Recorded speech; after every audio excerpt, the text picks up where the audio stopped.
คลิปนี้จะอธิบายวิธีในการดึงสินค้าอยู่ในสต็อกสินค้าไปขายเนาะก็คือให้เรามาตัวที่ขายนี่เนาะกดมาที่ขายแล้วสังเกตเนาะวันที่เนาะถ้าเขาต้องการขายวันที่ใดเขาก็เลือกวันที่นั่นเนาะหรือว่าปกติระบบเนี่ยมันจะ default มาตัวปัจจุบันอยู่แล้วเนาะนี่เขาเลือกวันที่แล้วให้เรามาตัวที่ดึงจากสต็อกนี่เนาะให้เรากดจากดึงจากสต็อกนี่แล้วมาเลือกเนาะสินค้าไหนที่เราต้องการขายเนาะเราสามารถติ๊กเลือกได้ หรือว่าเขาอยากเลือกทั้งหมดบัดเดียวได้เลยเนาะเขาก็ติ๊กเลือกแบบนี้ได้เลยหรือว่าเขาอยากเลือกเฉพาะหมวดหมู่ใดหมวดหมู่หนึ่งเนาะให้เขามาติ๊กตัวเลือกหมวดหมู่นี้ก่อนเนาะแล้วสมมติเราต้องการดึงเสื้อผ้าแต่เฉพาะของกลุ่มของเสื้อผ้านี่เนาะแล้วให้เราติ๊กตัวนี้เนาะติ๊กเลือกทั้งหมดบัดเดียวตัวนี้ก็ได้คือกันแล้วเรากดตัวอยู่ขวามือปุ่มเพิ่มข้อมูลปุ่มที่เป็นสีเขียวเนาะกดเพิ่มปุ๊บเนาะ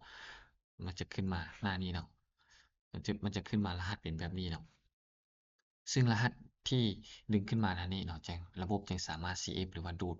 ได้เนาะแต่ถ้าหากรหัสไหนที่เราบ่ได้ดึงขึ้นมาเราเพิ่มอยู่ในสต็อกอยู่แต่ว่าเราบ่ได้ดึงขึ้นมาหน้าขายแบบนี้ระบบก็จะบ่สามารถ F ลูกค้าจะบ่สามารถ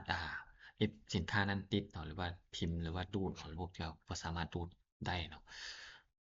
ซึ่งเราต้องได้ดึงรหัสต่างๆที่เราต้องการขายขึ้นมาหน้าขายแบบนี้ก่อนเนาะว่านี้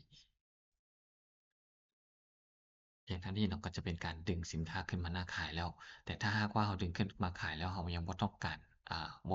บ่ทันให้ลูกค้า CF เทื่อหรือว่า CF ติดเทื่อเนาะเราก็สามารถกดตัวนี้เนาะให้ดูดเนาะให้ดูดนี่มันเป็นหยุดดูดเนาะประมาณนี้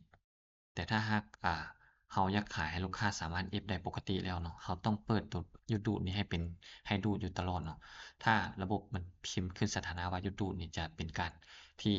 เราปิดขายไว้ชั่วคราวลูกค้าจะบ่สามารถ CF ได้เนาะทุกครั้งเนาะต้องให้เป็นให้ดูดอยู่เสมอเนาะ